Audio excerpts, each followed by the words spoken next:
Today we're going to be reacting to another His Story video. So let me get remote and let's start watching. Oh shoot, sorry guys. Oh shoot. Oh shoot. Pause it.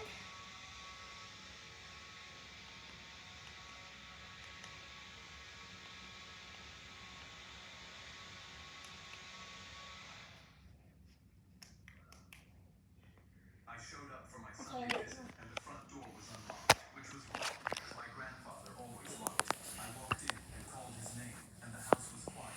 His leather chair was empty. The Chet Baker record was on the turntable, but the needle was up. I found him in the kitchen, on the floor, next to the stove. His hand was still reaching for the counter like he'd tried to catch himself. I dropped to my knees and grabbed his shoulder and shook him and said his name over and over, and he was cold, and I knew he was gone, but I kept shaking him because stopping meant it was real. I sat on the kitchen floor and held his hand.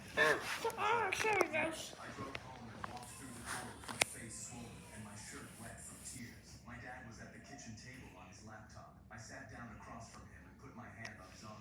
Dad, I'm so sorry. Grandpa passed. He looked at my hand on his arm, then back at his screen. He was on the kitchen floor when I got there. I think it was quick. He looked peaceful. I squeezed his arm. Are you okay? My dad closed the laptop and sighed. Sorry I guys. told him the car needed an oil. What? Did you lock the house when you left? Did I lock the What? Who's on the floor? I'm asking because there are valuables in that Sorry house guys, that that's would just my need to be mom. secure. He picked up his phone and walked I'm to the recording a door. YouTube video.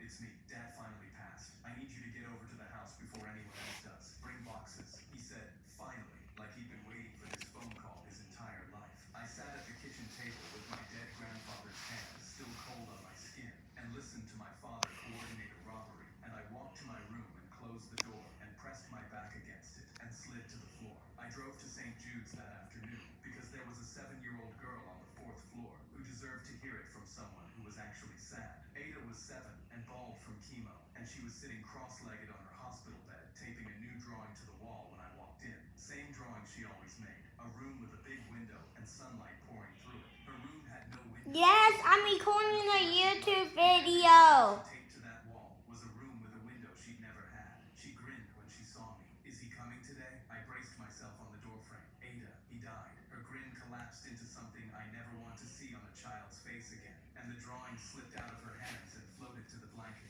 She pulled her knees to her chest and pressed her face into them and shook, and I sat on the edge of her bed and wrapped my sorry, arm guys. around her shoulders and held her while she fell apart. He promised me a window, she said into her knees. I know he did. Is it still going to happen? Yeah, Ada. I'm going to make sure it does. You promise? I promise. She held up her pinky, and I hooked mine around it. Her hand was steady, and mine was shaking. He gave me his coat once, she said, wiping her face. I was cold, and he took his coat off and wrapped it around me and said he didn't need it. I pressed the heels of my hands into my eyes because I was about to lose it in front of a 7-year-old, and she had enough to deal with. A nurse caught me in the hallway. Are you his grandson, the one who came on Sundays? Yeah, you're the first family member I've seen in months. His daughter came once and spent the whole visit photographing the furniture. She paused. He talked about you constantly, said you were the only honest person in your family. She looked back toward Ada's room. He was saving for the pediatric wing. 30 years. He told me last month he was running out of time. I gripped the strap of my backpack so hard my hand ached.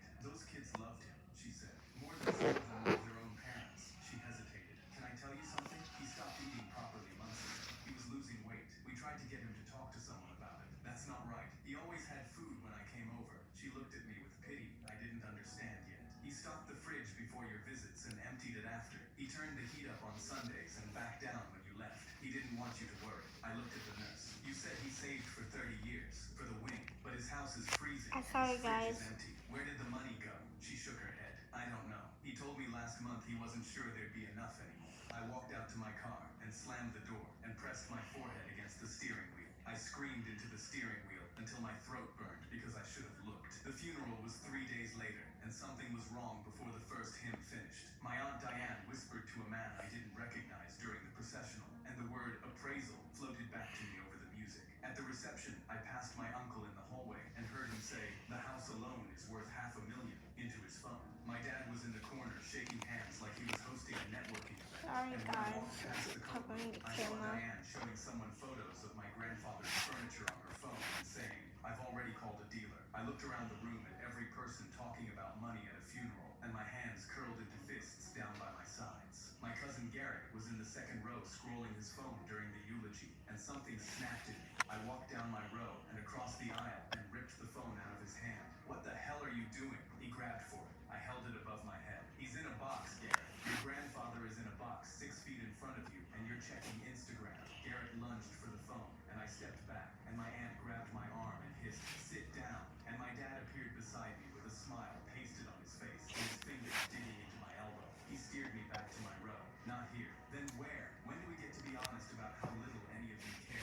He squeezed harder. "Not here." At the reception, I turned a corner and caught him on his phone saying, "Have you looked into the accounts yet?" I stepped in front of him. "Who was that?" He pocketed the phone so fast he fumbled it. "Work. It's Grandpa's funeral. I know what day it is. Do you? Because you're already counting his money and he's not even in the ground." His jaw tightened. I'm sorry, and he guys. walked past me, and I stood there in the hallway with my fists clenched So to my sorry I sides, keep and my covering jaw the aching camera. because I was surrounded by family and completely Oh my alone. God. The will reading was 3 days after that, and every seat was filled. People I hadn't seen at the house in years were sitting in pressed suits with expectant faces. Diane had a notepad. The lawyer read the document, and my name came out 3 times, and nobody else's. Every face turned toward me like a school of fish, and the hunger in their eyes made my skin crawl. Then the lawyer read the final clause, and my hands gripped the armrest so hard the leather creased. "It is my express wish that the entirety of this estate be used to fund the construction of the pediatric wing at St. Jude's Children's Hospital, to be overseen by my grandson."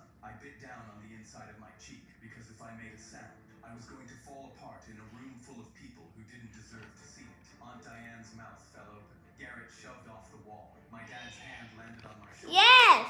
holding me in place. In the parking lot, Diane Okay, got sorry. in